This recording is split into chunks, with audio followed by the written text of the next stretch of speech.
isa pa yan sa topic dapat natin kung paano gumanda ang tulog, ano? Ang hirap kasi makatulog tong mga panahon na ito. Maayad ha, masulem sa mga taga Bukidnon, maupay na buntag sa mga taga Camiguin. At good morning sa lahat ng kamisis natin dito sa studio. At sa buong mundo, ito ang Face to Face with Ate Coring. Handa na ba kayo sa ating kwentuhan, chismisan at kulitan? Okay, hindi lang sila guard dogs, kundi katuwang sa lungkot at stress. Tinatawag silang mga therapy dogs. Pag-usapan natin mamaya. Walang uuwing malungkot sa mga studio audience dahil tayo ay mamimigay ng sure prize! At pangbentang pork siomai. Paano nga ba gawin? All these and more sa Face to Face with Ate Coring. At pagdating sa fresh at latest chika, eto ang pangbato ko, ang bangka sa chismisan. Marites ang barangay, Laila Chikadora!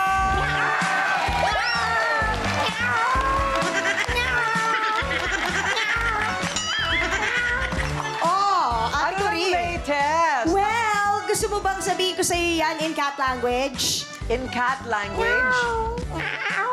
Ay, parehong-pareho. Ang laging ka-good vibes naman, ang hatid ng kanyang aura. Nasaan ang poging tambay ng barangay natin, Ryle Ate Santiago? Coring! May nakita po ako sa living room niyo, Ate Coring, oh. Ano yan? Ewan ko po, ano ba? Ala, ala, ala, ala, ala, ala, ala. Ano yan sa mga pusa? O eto na, habang naglalaro kayong dalawa dyan para kayong mga bata. Si Pera Godmother naman ay may hinintay pang makalabas ng eskwelahan dahil isang nakakabilib na working student ang sinundo niya para mabiyayaan ng 5K for you.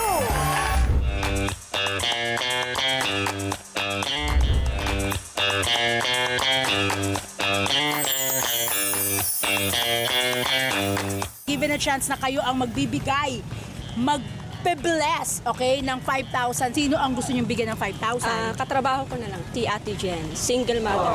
Kung halimbawang bibigyan ka ng 5,000 pesos, saan mo gagamitin? Hanap buhay. Dagdagan mo pa yung mga mangga. Oo. Eh, eto na nga ako, isampay ko yung mukha ko dyan sa'yo. Sinong gusto mong bigyan ng 5,000? 5,000! Oo. Nako, syempre yung nailangan talaga. Ako pa rin. Diskarte nga ba o diploma? Para kay Mark, kaya niyang pagsabayin ng pagiging delivery biker at pag-aaral para sa inaasam na diploma. Hello, Mark! Ako si Sheena, ang iyong Paragod mother. Naku, Mark, may tanong ako sa'yo. Paano ka ba napasok sa pagiging delivery biker? Yung una po kasi, hindi na po sapat yung kinikita nung mother ko po sa OFW. Kasi dalawa na po kami nag-aaral na college eh. Kaya po, napilitan po ako na pumasok po sa or mag-deliver po ng mga food. Usually po, umabot po 12 to 15 hours. Nilalaan ko po siya sa mga school expenses po saka sa mga gastusin po na pang-araw-araw. Gaano ba kahirap yung struggle mo bilang working student? Kasi syempre parang may natutulog ka pa ba? Minsan po hindi na po nakakatulog eh. Kasi minsan po di ko po namamalayan yung oras. Pero ano ba yung wish mo o yung pangarap mo para sa'yo at sa pamilya mo? Yung wish ko lang po is sana po makauwi na yung mother ko po. Saka po sana po yung mga kapatid ko po makatapos din po sila. Sobrang deserve kang makilala ni Ate Coring today kasi ako, na-touch ako sa ginagawa mo, sobrang sipag mo, di ba? Kaya wag na nating pagtagalin, dadalhin na kita kay Ate Coring sa studio. Halika na, sakay mo na ako.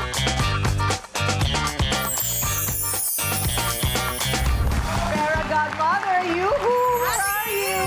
Ito na ako, kasama ko si Mark Vicente. Upo ka dyan, Mark. Hello, Ating masipag Mark. na estudyante sa Palok, Manila. Oo, paano mo naman siya na-discover? Naghahanap ako, nagutom ako, Ate Coring. So habang naglalakad ako, may dinideliver siya. Tapos nakita ko pagod na pagod, hulas na hulas. Sabi ko, ang hirap naman yung bike lang yung gamit niya. Oo. In-interview ko na rin. Tapos yun na nga, nag-aaral pa pala siya. At siya lang nagpapaaral sa sarili niya. Dahil ayaw na niyang humingi sa nanay niya ng pera. Oh, Palakpakan niyo, palakpakan. palakpakan. Ano ang minamaneho mo? Bike lang po. Bike lang. Bike, motor hindi. Di, bike na bike. Bike Bike po lang na- talaga. Tapos, ano yan? May pasahero? O Hindi, delivery lang Delivery lang po. Nako, talaga ba? Nag-iipon ka ba para sa isang motor? Apo, nagbabalak na rin po. Nagbabalak ka na Opo. rin. Pero mauuna yung pag-aaral. Apo, Nasa- priority po talaga yung study. Oo, syempre. Ano ka na? High school? College? Third year college po. Wow! Third year college. Anong kurso? Engineering! Aba! Ilaban mo yan, Mark. Itapusin mo yan, ah. Tapusin mo na yan, boss. Alam mo, engineering, ba't magkumpuni ka na lang sarili mong motor? Hindi mo pa kaya? Hindi pa po, hindi pa Ah, po. hindi pa kaya. Malayo po sa field ko po yun. Oo nga. Ay, anong klaseng engineering ba yun sa'yo? Computer po. Computer engineering. Wow! Pang matalino, ate ko rin. Bakit ayaw mo nang humingi sa nanay mo? Ano po kasi, parang almost po nung salary niya, parang sa amin lang po mapupunta pagka humingi pa po ako. Ah, totoo? ang bait Ilan mo ba kayong naman. magkakapatid? 3 po. Bale po, 4 po kami. Ah, ayo. Ikaw ay Panganay po. panganay. So, mabuti naman. Yung mga kapatid mo, sino nagpapaaral? Yung mother ko po. Single mom ba siya? Apo. Ay, single mom! Okay. Bakit kalat ang mga single mom na yon, ano? Pero mas mabuti yun kesa sa konsumisyon lang ang tatay o ang Tama. asawa. Tama? O, kaya siya, parang siya na rin yung gustong tumayong padre de pamilya, I guess, no? Yes. Yay! Ang galing naman ni Mark. So, kailan ka matatapos? Next year po. Next year! Wow! O, hindi ba? So, computer engineering. Okay, so may ginagawa ka bang ibang part-time job? Mahirap yata kung nagde-deliver ka lang? Dati po crew po ako sa isang fast food po. Fast food. May tulog ka pa ba? Minsan po wala na. Ayan, Ayun parang na nga ang ang puyat. nachika niya. Alam mo, sa totoo lang, parang bagong gising itong Kasi batang minsan ito. daw, ate ko rin, may mga pag maraming ginagawa sa school, kailangan pa rin niyang tapusin yung 8 hours na drive. So wala talaga siyang tulog pag pumapasok. Ah, may ganon. Okay. Pero mag-vitamins ka para hindi ka magkasakit. Importante yan, hindi ba? Kaya nga, a-awardan natin siya ng 5K for you! Oh, bilangin mo pa yan. 5,000 yan, ha? 5,000 yan. Para sa'yo. Ate ko rin, hindi lang importante ang vitamins, kailangan niya rin ng kanin! Meron ng rice cooker! O, ibigay mo sa nanay mo. Oo nga. O, Tough Mama, rice cooker. O, hindi ba? Eh, kasi, nasaan na ba yung motorsiklo na ibalak mong ibigay dito kay Mark? Oo nga, Ryan. Binulungan mo ako kanina. Binulungan mo ako kanina, di ba, Ryan? Ang motorsiklo, ngayon naging rice cooker. Ito si ano... Bumulong ka kanina. Alam mo, maghintay ka. Darating din ang panahon mo. Yes!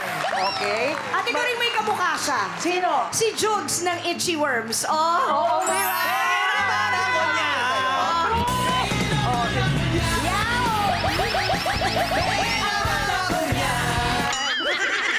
Oo Oo, nga, di ba? Marami nagsasabi sa'yo niyan. Meron na pong ilan po nagsabi. Kumakanta ka. Hindi po. Ayun, hindi.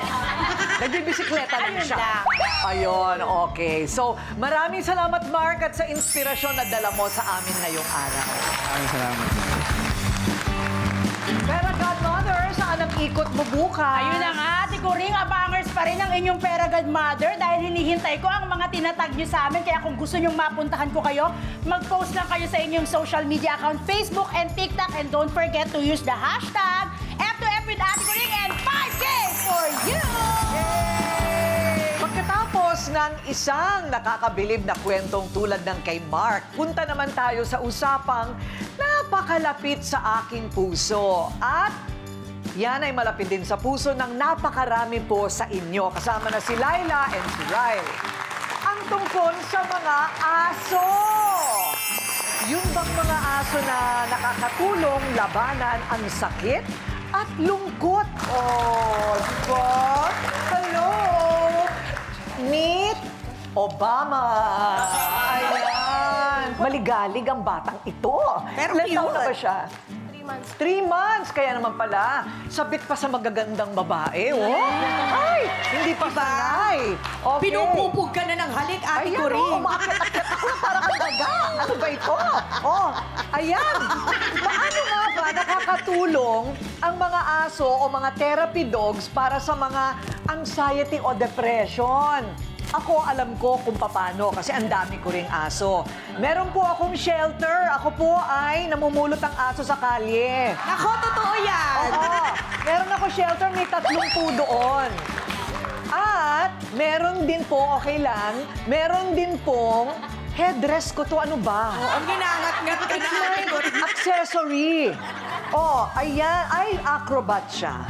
Acrobat siya. Ano na? Ha? Ano na daw? Okay. So, meron pa akong 15 alaga. Maliban din sa 30 rescue.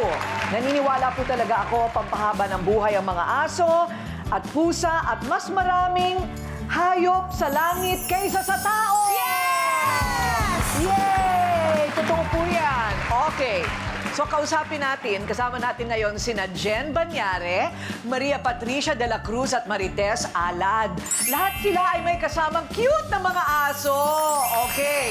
Jen, anong mga pangalan ng dogs mo? Si Gatsby po. Gatsby? Male po siya. Saka si Georgina. Female po. And Georgina. Ikaw naman, anong pangalan ng nakabonet? Si Natnat po. Natna? Chihuahua. Si Penguin. Penguin. At ito naman? Si Obama. Oo din nga, po. sa'yo nga pala ito. Ito naman, ano ang pangalan? Marites. Siya po si Kokoy. Male po siya. Kokoy! Hi, Kokoy! Alam niya pangalan niya. Anong problema mo? Ba't ganyan ang mukha mo? Ha? Parang pinagdidiskitahan ako na di mo malaman. Okay. Kailan ninyong unang naramdaman na may special na papel sa inyong buhay ang inyong dog? Kasi po ako, wala po akong work. Housewife lang po ako.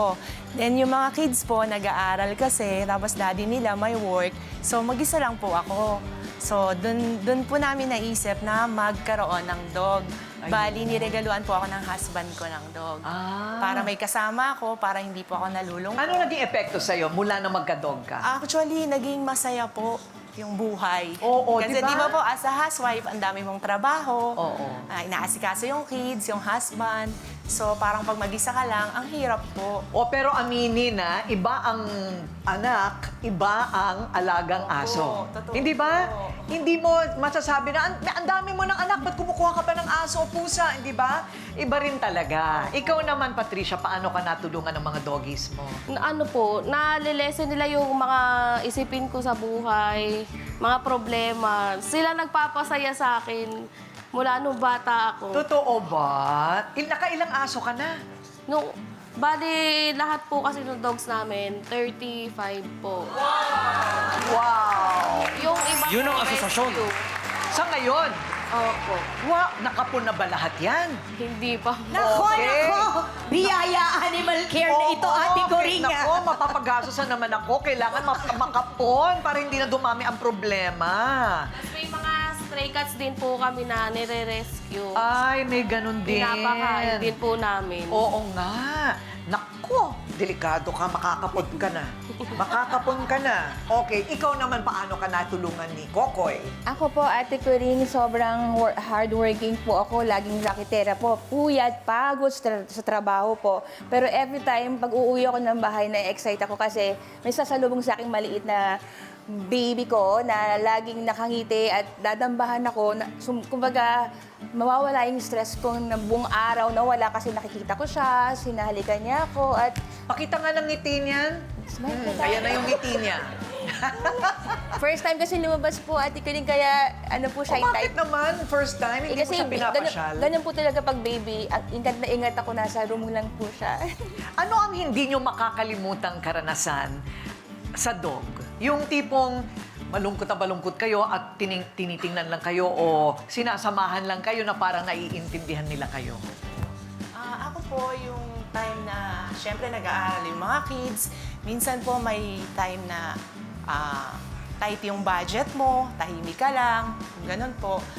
parang nararamdaman po nila kung ano yung nararamdaman mo. Oo. Lalapit sila sa'yo, tititigan ka, didilaan ka, kino-comfort ka. Oo nga. Ayun po, yung Parang talagang... maintindihan nila, ano? Opo. Laila, ang sabi ng mga kamisis audience natin? Ito pusa naman, ang kanyang pang-therapy. Okay. Kwento! May alaga rin po ako, nakakawala po siya ng problema sa akin. Saka lagi po siyang, yapos sa akin, halik ng halik. Pagka dadating ako, ganyan, mag-aan po siya sa akin, magyayakapin niya ako, ganyan. Oo. Hindi naman po siya nangangalmot. Okay lang naman po yun sa akin na yayakapin niya lang ako para mawala lang yung problema ko, ganyan. Masarap din po kasi may alagang hayop sa bahay. Oo nga. Nakakawala po siya ng stress, nakakawala rin po siya ng problema. Oo, malapit mo nang maubos ang Lalo na daliri nung ko. nung nag-pandemic tayo, 'di ba, Ate Coring? Aminin man natin o hindi, malaking tulong ang mga fur babies natin, ang mga pets natin sa mental health natin. Kahit nakakulong tayong lahat sa bahay at that time, pamilya at ang ating mga pets yung kasama natin, malaking tulong sa mental health natin yun. Di ba? Totoo. Ito po si nanay, love na love niya rin po yung mga alaga niya. Ako meron pa akong dalawang pusa. Ang pangalan niya po ay Uno, saka si Eve. Pareho silang buntis, ma'am. Minsan po pinapaliguan namin mag-asawa. Oo. Katabi namin sila minsan matulog sa aming higaan. Love na Nako, love namin po misis, sila. malapit ka na maging lola kasi nabuntis. Pwede bang lahat yan ipakapon natin pag Opo, nanganak? opo. Ha? Promise mo? Opo. O kunin ang telephone number ni nanay. Kailangan ipakapon lahat yan. Opo, sige po. Okay. Pero tanong ng marami talaga bang may kakayahan ng mga aso na maging panghabang buhay na best friend? May kakayahan ba? Oo, hindi ba? O ano ang inyong paalala sa lahat ng mga may-ari ng mga ganitong aso at pusa? Maging responsable sila sa pag-aalaga nila ng mga aso, pusa. Tapos mahalin lang nila kasi babalik nila yun sa inyo ng doble-doble. Ayun. Jenica. Ako po, sana sa lahat ng tao, sa buong mundo, sana po maging responsible tayo sa pag-aalaga ng kahit na anong hayop. Update po natin yung mga bakuna, lalo-lalo na yung anti-rabies vaccine, para in case po na magka-disgrasyahan, na makakagat or makakalmot, hindi po tayo makakaperwisyo ng kapwa natin. Ayun. Ikaw.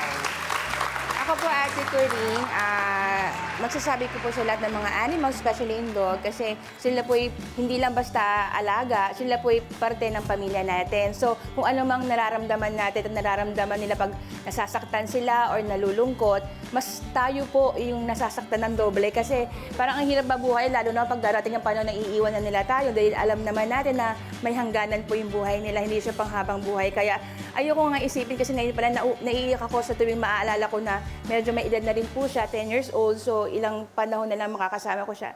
Ayoko siya mawala. May isa pa, Ate Coring. Never abandon your pets. Kahit na... Baha.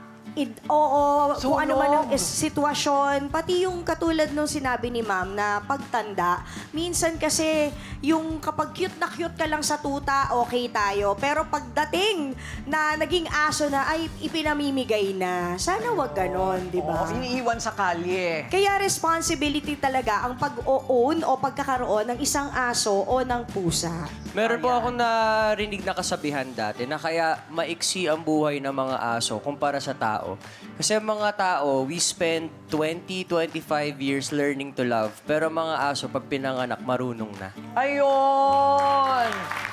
Mamaya po sasagutin ng isang ekspertong psychologist, paano nga ba talaga at bakit nakakatulong ang mga hayop tulad nila sa emosyon at mental health nating mga tao. Pag malamig, inaantok.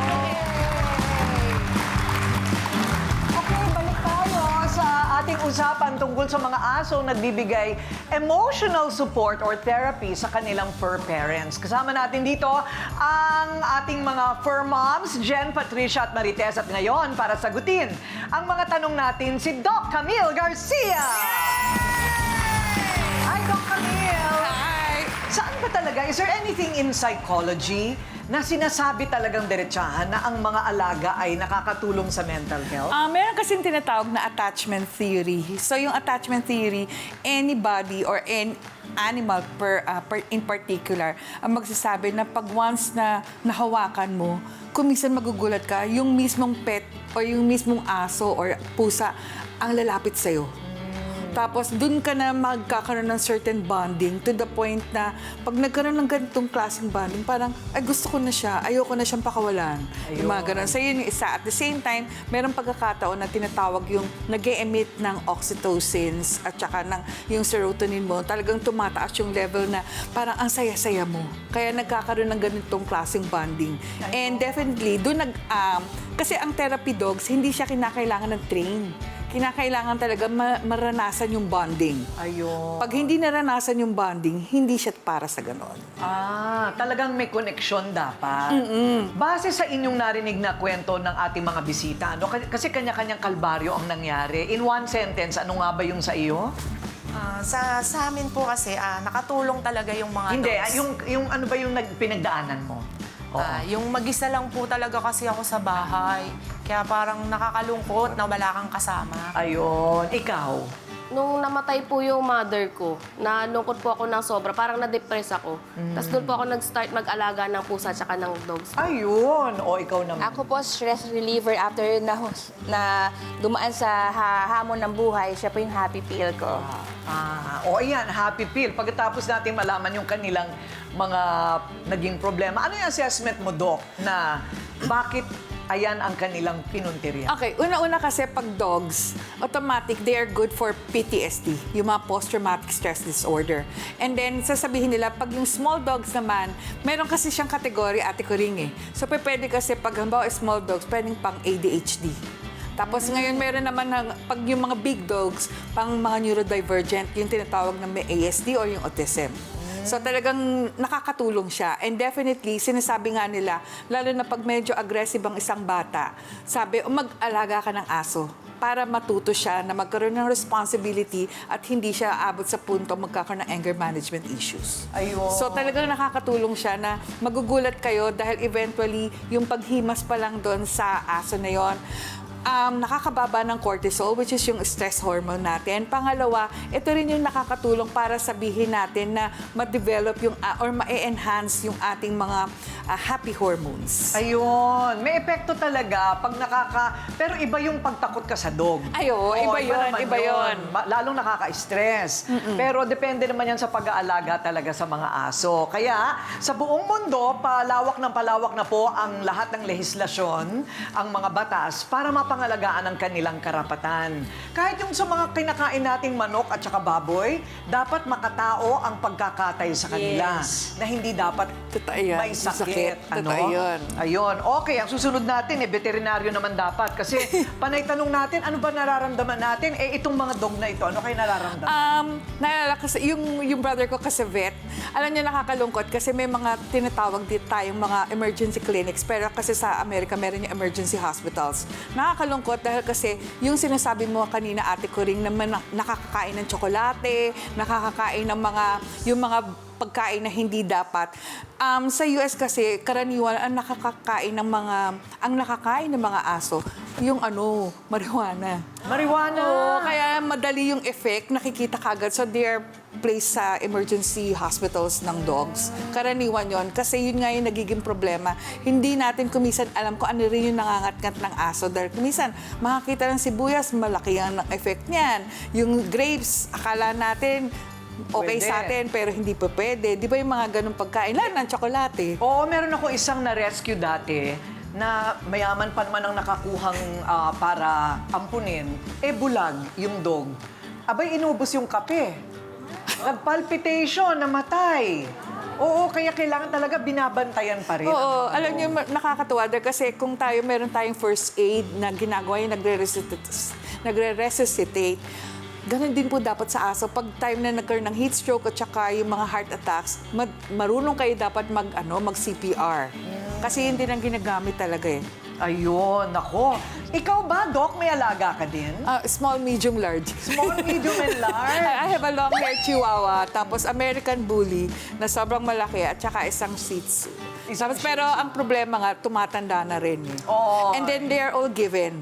Kaya ang maganda lang doon, kasi kagaya yung isa namin, yung long-hair chihuahua, nandun siya sa office, doon siya talaga lumaki. So lahat ng patients, mental patients, ginigreet niya. Tapos alam niya na pag alam niyang nandun na, magpapabuhat na pilit. And then makikita mo yung calming effect ng pasyente. Habang habang kinakausap ako, hawak sila tapos sasabihin ko nun, ay, natutulog na siya. Tapos parang kalmadong-kalmado yung pasyente. Ay, maganda para sa lahat ng mga clinic ng psychologist. Actually, nakakatulong talaga. Malaki ang participation, mas malaki pa yung participation ng ng aso kaysa sa akin. Dahil kasi ang unang i-greet, imbis na sabihin na good morning dog, ay, may puppy. Correct. Nauna pa yung aso kaysa kay Doc, ano? Nauna yung dog kaysa kay Doc. Oo nga. Pero tayo nung makita natin si Doc Camille, ay, si Doc Camille! Tapos sila hindi. Una yung aso talaga. Oo nga. Jen, Patricia, and ayan. Marites, maraming salamat sa pagbahagi ninyo ng inyong pagmamahal sa aso. Mabuhay ang lahat ng aso! Mabuhay! Bumalik ka na sa White House. Ayan. Cute! Talaga umikot. Cute. Minamarkahan ka na niya, Ate Corinne. Huwag kang iihi, At dahil mahal ko kayong mga kamisis ko, ay magpapaulan na naman tayo ng kaswertehan dito sa studio! Lahat kayo ay may sure prize! Sa inyong mga silya, may mga nakadikit na papel sa ilalim. Pero wait lang, huwag munang kukunin. Maghintay ng aking go signal. Handa na ba kayo? Okay, in 3, 2, 1! Tingnan nyo na kung ano ang nasa loob. Meron! Tingnan nyo! Yung sa akin, Ate Corinne, bubble gum! Ayan! Wow! Ang dami mga swerte, oh. Sana, oh. Okay, so, 4 ang ating kategorya. Ang swerte mo, ang swerte-swerte mo, ang super swerte mo, at apakaswerte mo. Okay, ano-ano ang mga yan? Sino ang mga nakakuha ng ang swerte mo? Taas. Mayroon kayong tigisang bigas! Malaking tipid yan, lalo na ngayong panahon ng krisis. Wow! O ayan, rice is life! Sino naman ang nakakuha ng ang swerte-swerte mo? Meron kayong frying pan! Ayan!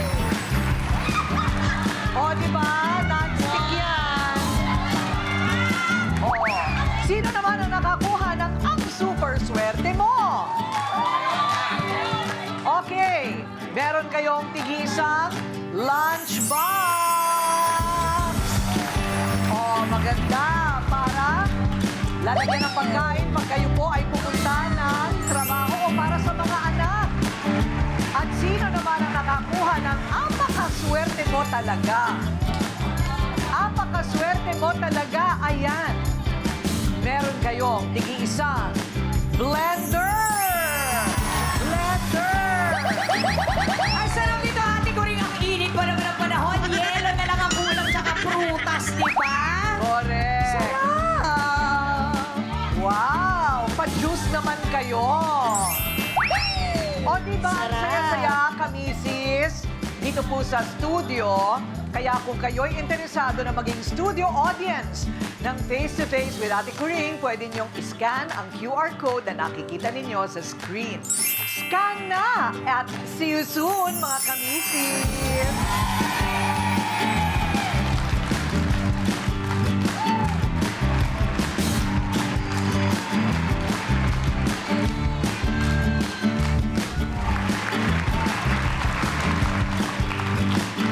Ryle, ano ang mga pagkain na masarap at kailangan ng toyo mansi? Siguro, Ate Corinne, pwede ang bangus, Ay, sarap! galunggong, Yeah? Siomay. Ayan ang sakto, di ba? Ituturo sa atin ni Laila kasama ang bago niyang tropang kusinero kung paano gumawa ng pork siomay. Laila, ihain na yan! Ay, nako, di ba ang bilis ko nakarating dito pati change duster, ate ko rin. Nandito nga tayo sa ating Kusingeros Family Kitchen. Super lapit lang talaga sa TV5. Ang lulutuin natin today ay pork siomay na recipe ng Pamilya Santos mula pa noong 1995. Kasama natin si Ma'am Marilyn. Hi, Ma'am! May pangalan daw tong siomay nyo eh. Opo. Ano? Gabs po. Gab siomay. Gab siomay. Opo, Gab. Bakit siya? Busog sarap. Galing ang hang busog sarap. So, acronym pala yun. Pero, Chismis or True FM, si Gab ay pangalan din ng anak nyo? Opo. Ayun! At tapos ngayon, nagluluto na rin siya. Opo. Tawagin na natin si Sir Gab. Sir Gab, good morning! Okay, sige. Eto na. Paano ba itong recipe? Ang balita ko, bukod sa pinangalan sa'yo, medyo mas pinaganda mo pa yung recipe? Tama ba? Ayun ng specials mo.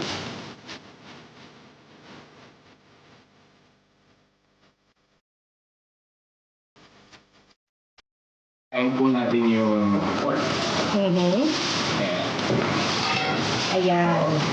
Tapos, Lagyan natin ng asin. imagine yung mga kamisis, ilang ingredients lang to tapos super sarap na, hindi ba? Special sauce. Ayun yung special sauce. Nakakuit ko na meron siyang sesame oil. So lalamas-lamasin. So try natin din na halu-haluin. After 3 minutes, ganyan na po yung itsura. Ano na yung next na gagawin po natin? Ito po yung mother ko, paano siya balutin. Dalawa po. Dalawa? Kaya pala mali ako lagi. Kasi isa lang ang ginagawa ko. Para dumikit siya. Ano yung tubig? Opo. Lahat po, ididip o yung sides mga lang? dulo lang. Okay. Tapos bibilugin ang kamay, tapos ipapatong po ganyan. Parang gagawa kayo ng cone.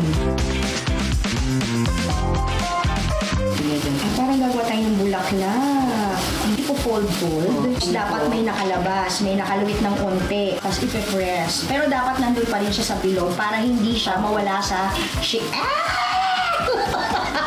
Ate ko rin! Sumakses si Laila! Finally! Pwede bang yung yung iba pang steamer na yung disaksak? Yes po, pwede. Diba? Pwede naman po.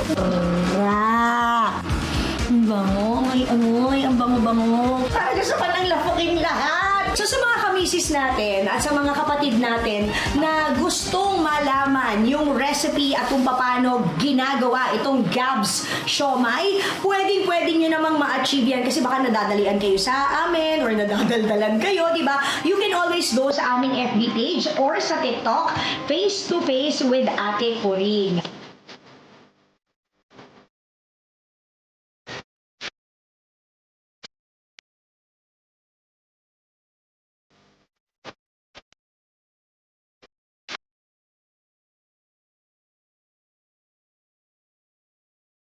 Ito na ang itsura kapag galuto ng ating siomay. Pwede bang matikman? Yung ating gawa.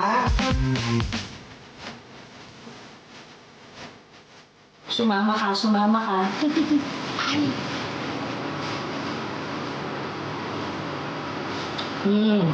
Nangingipa pala tong chili nyo pagkatapos.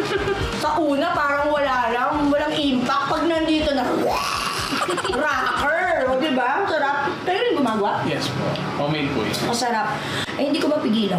Ang sarap. Okay, ate ko rin. Pasado naman. Ihain na natin yan. Change duster lang ako. Babalik na sa... And mga kamisis, as always, may pasalubong para sa inyong lahat! Siyempre, dapat damay kayo, pati ikaw, Ate Coring. I love it! Wow! Pork and spoon. Siyempre, Ang pinakamasarap dyan talaga yung may toyo mansi. Alam mo, masarap yung chili sauce. Sila mismo ang gumagawa. Wow, okay. Naku, magkakagalit-galit na naman tayo. Ako ang nagbilot niya. Aha. Ano? Masarap. Talaga ba? Close up pa?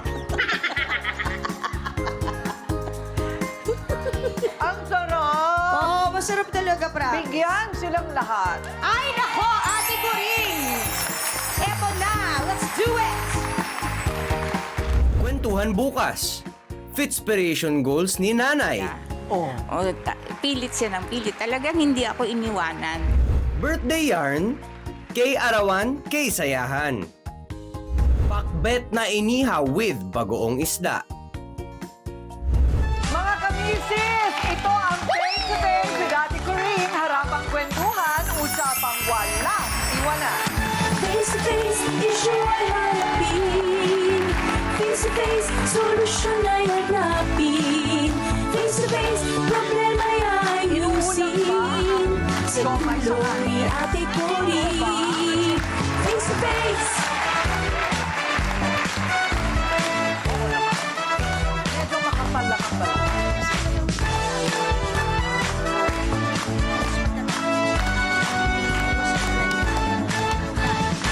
Sa buhay, minsan Dapat may problema dance ay number si di Ryan at the end of every show. Para sulit, para sulit. Pagkabuhayan.